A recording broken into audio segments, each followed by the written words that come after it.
Hello there. Welcome to my Sunday shave. This nice brush. This is my Semogue 1460 boar brush. I have been soaking it a bit. I'm getting to where I'm really enjoying my boars again. Semogue makes a fantastic brush. The soap tonight is Real Shave Company's double concentrated moisturizing skincare formula. Uh, this has a tea tree mossy oak type scent. I don't even know if Real Shave Company still makes this cream. I know they make others but I mean this specific scent and type. Because I went on their site a while back looking for it. I've got a few stashed back, but my local, I think it's Rite Aid, and all I'm gonna do is squeeze a bit of this out.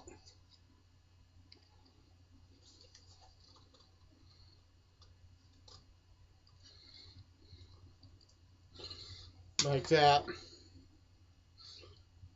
and bury it up in my brush like this, and I'm going to move down.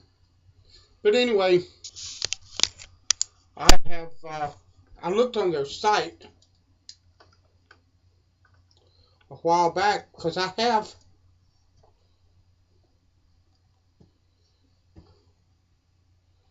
a couple of tubes of it stashed back, but it's a favorite cream of mine.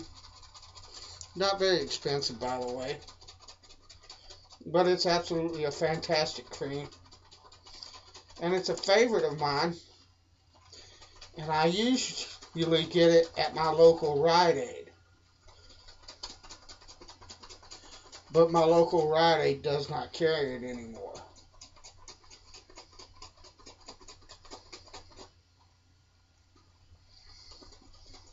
So I went on their website, and this was months ago,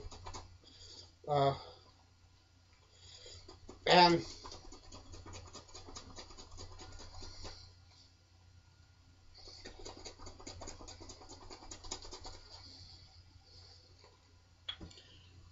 I can't find this particular scent, the double concentrated extra moisturizing, this particular one on their site. But the site is actually difficult to navigate, and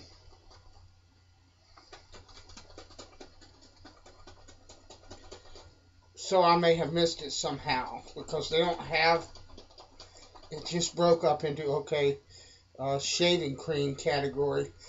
I can't remember what it was, but there was a couple of different, and that's beautiful right there. A couple of different categories besides that you had to go to find certain ones. That kind of deal, just a convoluted mess, basically. I don't know why people who design sites or people who run companies can't go on their site. Because if I paid a guy to build me a website, I can promise you I'd go on that site and try to find my products and see how hard it was for someone to come on my site and find my products. That's just me. So I don't know what the deal is with that, or why people end up with and put up with really poorly constructed websites, especially in large companies. But they do. So, but I mean, Look at that lather. Who in their right mind would say, oh, that's horrible. That's a bad cream. That's absolutely a lovely, lovely lather. And I can't remember, but I think it's like, or it was like $6 a tube. And you get 5.07, so 5 ounces of cream. And our razor tonight is my Genco Seneca Chief 5/8 square point with a little water on my scales. Beautiful, beautiful blade.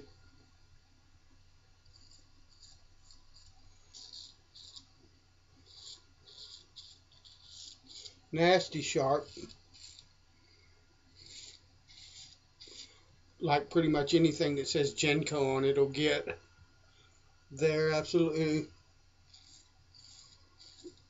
fantastic razors. Love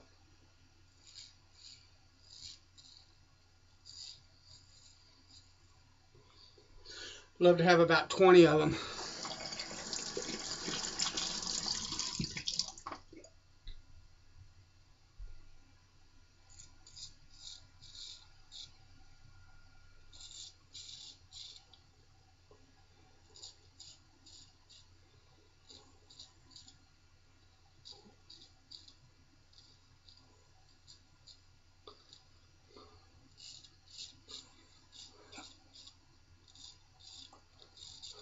I own a boatload of razors,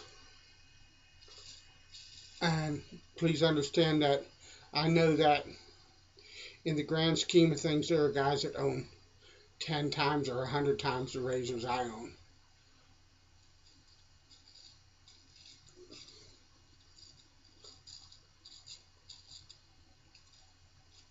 But I own for what for me would be a ton of razors, 25, 26 straights.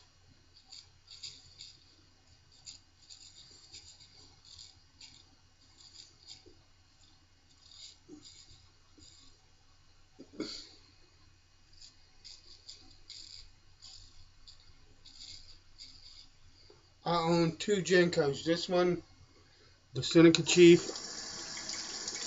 and a Genco Grant. And the Grant that I have, this one, I haven't had long enough to say that, although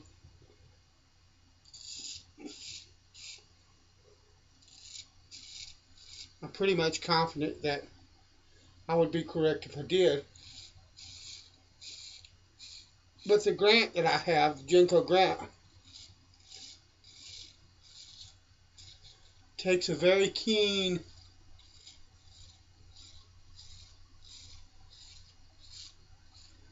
edge and it holds it longer than any other straight I own.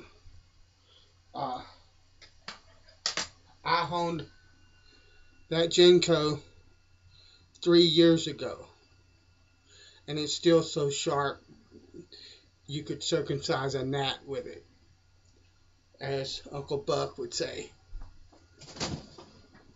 Just a really sharp razor that holds its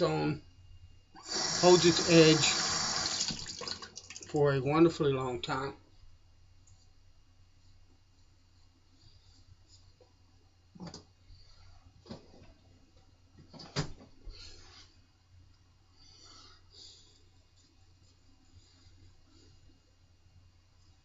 Beautiful. I don't even need a second pass. That is so cleanly shaven.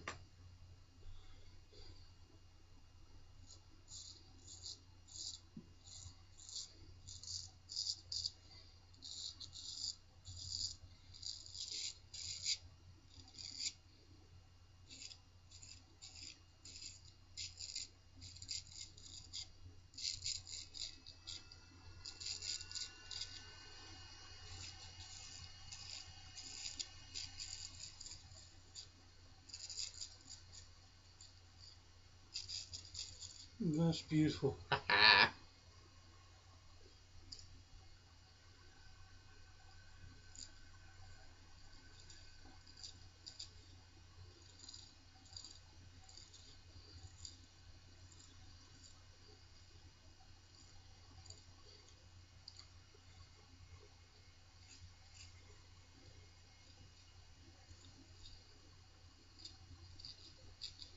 I saw a guy,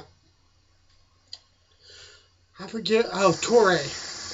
Guy posted on one of the shaving Facebook pages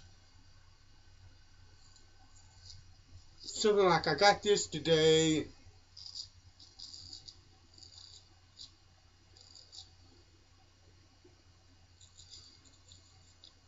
And I know it's nothing special, or